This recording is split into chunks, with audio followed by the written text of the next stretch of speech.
when you take the AP Calculus exam, problems number 1 and 2 on the free response are calculator active problems, meaning you get to use a calculator. How about that? Problems 3 through 6 are non-calculator problems. Here we have a table, time in minutes, degrees Celsius. Temperature of coffee in a cup at time t minutes is modeled by a decreasing differentiable function c, where c of t is measured in degrees Celsius for 0 less than or equal t less than or equal 12. Selected values c of t are given in the table shown above. Approximate c prime of 5 using the average rate of change of c over the interval. Golly, they're really specific here. If they didn't get this, if my kids didn't get this, I'm going to be upset. The average rate of change over the interval from 3 to 7. The average rate of change, y'all should know this, you should be able to do this, from 3 to 7 is going to be f of c of 7 minus c of 3 over 7 minus 3. C of 7 is 69, and c of 3 is 85, and 7 minus 3 is 4. So when you take the AP Calculus problem, you can leave your answer like that. You don't have to simplify that. I am going to put, let's see, this is degrees per minute. Good morning, everyone. Now let us hold for a moment of silence.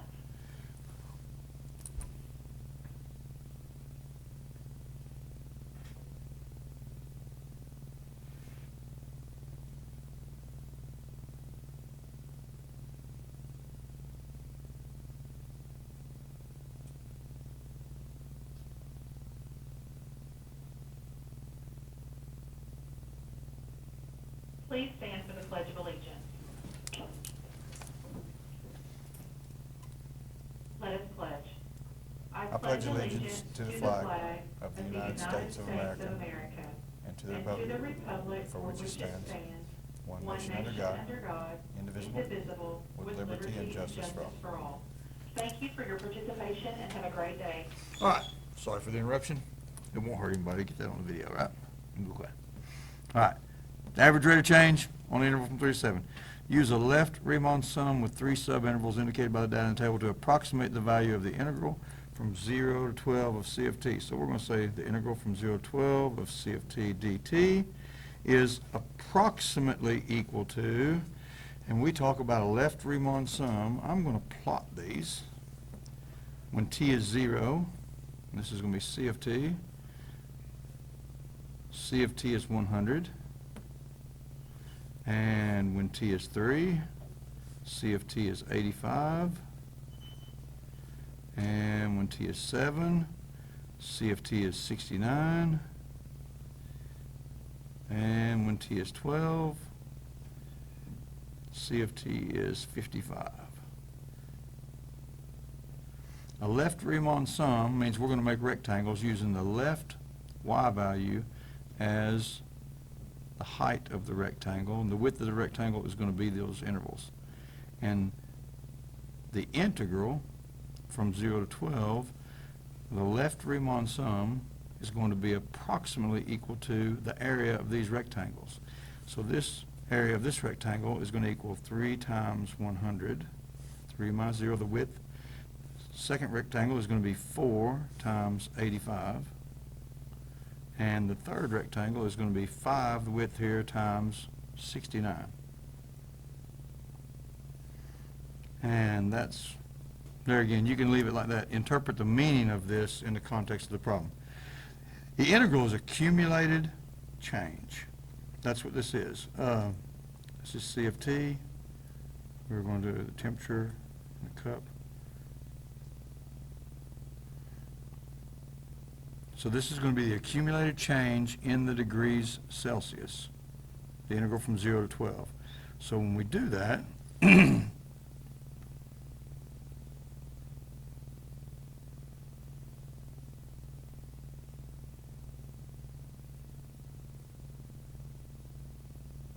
let's think about this just a second.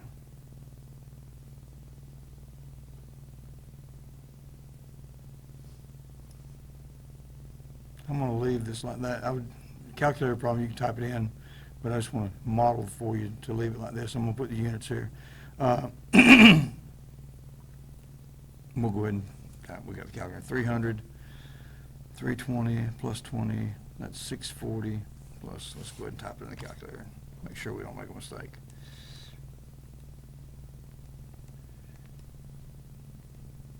Oops, plus.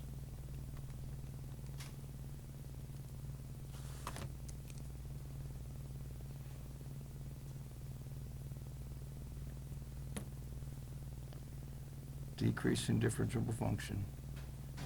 C prime, we did.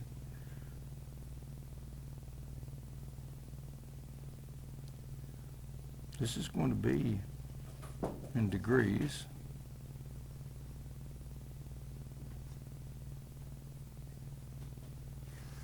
I'm trying to think of how to interpret this. Let's see. C of t is not a rate function.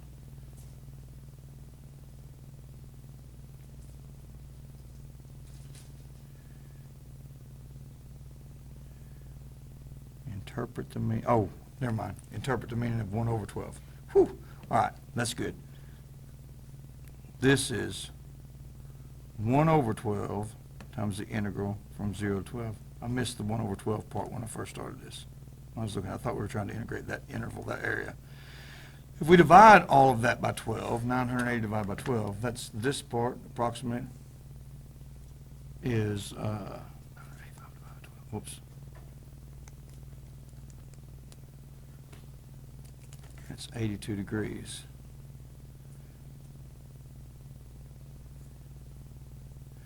And this is the average temperature.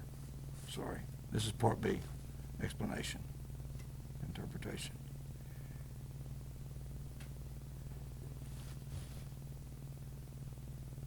This is the average temperature of the cup of coffee.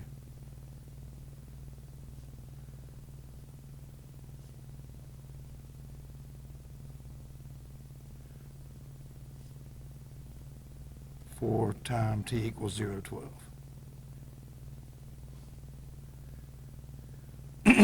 Yep, when I was trying to figure out what I was doing here, I missed that 1/12. I thought I was still interpreting what we just estimated there. So that's why. That means that over the entire time interval from 0 to 12, the average temperature, if you could take every single instantaneous time in there and measure the temperature and average them all out, it would be 82.0833 degrees. Whenever you put a decimal answer in on the AP Calculus exam, it must be accurate to 3 decimals. Beyond that, they don't read. So if it's accurate, appropriately rounded, or chopped to 3 decimals, then you're sufficient. 412, less than or equal to t, less than or equal to 20. Rate of change of temperature of the model. This is a rate of change, this function here.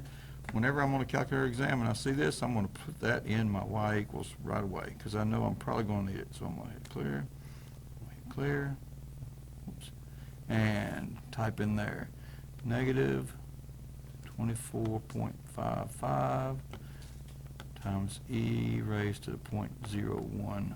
I'm going to put x in this calculator because I don't have a t, and then I'm going to divide that by x. All right, I'm going to need that in a minute. C prime is measured in degrees Celsius per minute. Find the temperature of the coffee at time t equals 20. So we have 12. C of 12 is equal to 55. We're given that in the table. That's 55 degrees.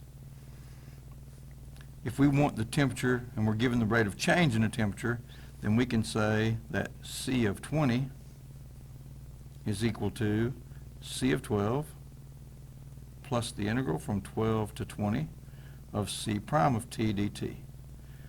I'm writing all this out because you'll get credit. Some of these, your points will come from just writing this part out. If you write this part out, you'll get one of these points on this part, say here. And so now what I'm going to do is go to the calculator. Since it's a calculator active problem, I've entered this in my y1, and I'm going to do, let's see, math. I'll scroll down here where it says function integrate. Oops, that's not what I want to do. Not on that one. Let's get out of that one. Let's see. Delete. There we go. Second quit. Now I'm going to do math. Go to integrate. And I'm going to do 0. Oops, sorry, 12. I said 12. is the lower limit, 20 is the upper limit. Here, since I've already got the function entered in my calculator, I'm going to hit vars, y vars, function y1. That's the same function I just entered in y1. I'm going to do that with respect to x. And I'm going to go ahead and add that to 55 degrees. This is going to be the accumulated change, and this is going to be plus my 55 degrees that I started with. And hit enter, and that says 40.329 degrees Celsius.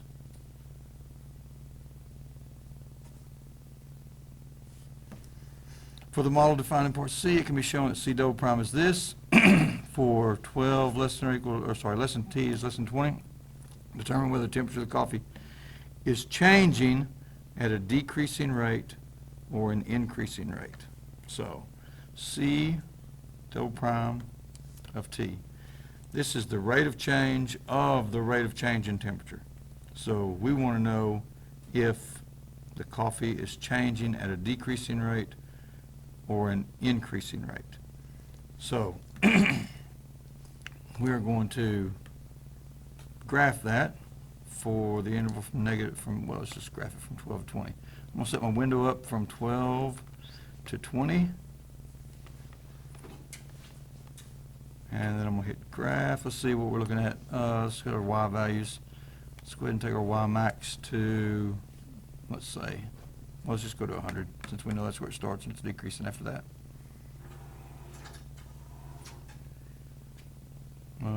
Something's wrong there. Oh, I did a C prime, right? That's why. Never mind. C double prime. I need to graph C double prime. Let's put that in the calculator now. Oops. 0.2455 times E raised to the 0.01 times X times 100. Oops. Listen in. Dang it. Gotta get out of that. Times 100 minus X. And then all of that divided by X squared. That's what I need to graph right there. This is not going to be near 100. I'm going to put this at 50. And see what happens.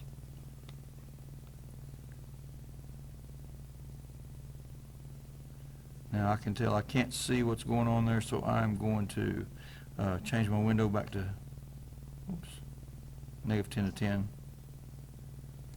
See if we can tell more about that.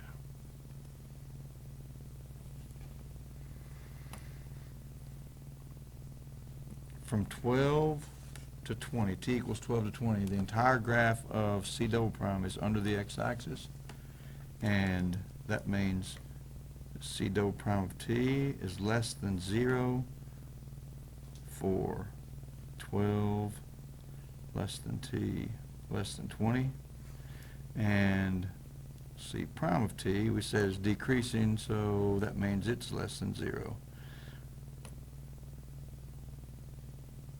I guess for the whole time it says for 0, 12 there, but let's go ahead and graph that one too.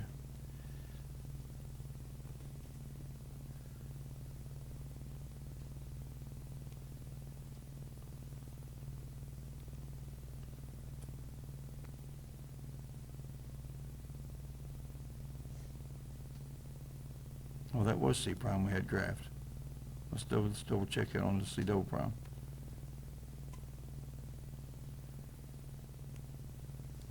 Better be careful.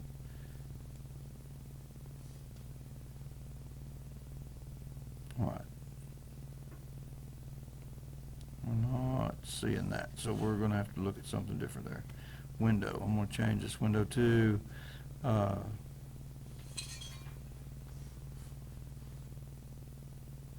was C prime. We're graphing C double prime. Yep. So let's see here. 0.01. Let's look at this window. We're looking at 12 to 20. Let's set y in negative 1 to 1 and see what happens here. Uh-huh. So C double prime is positive now. That's above the x-axis. We couldn't see it because of the scale of our graph a minute ago. So that means this is a concave up function. That means that the graph is looking like this for C prime. This is C prime of t. Concave up function means it's decreasing, but at an increasing rate, because the decreasing means that this is really, really steep, and it's getting more and more shallow. That means that the rate of change is very negative here and less negative here, so it's increasing. So this is decreasing at an increasing rate, C prime.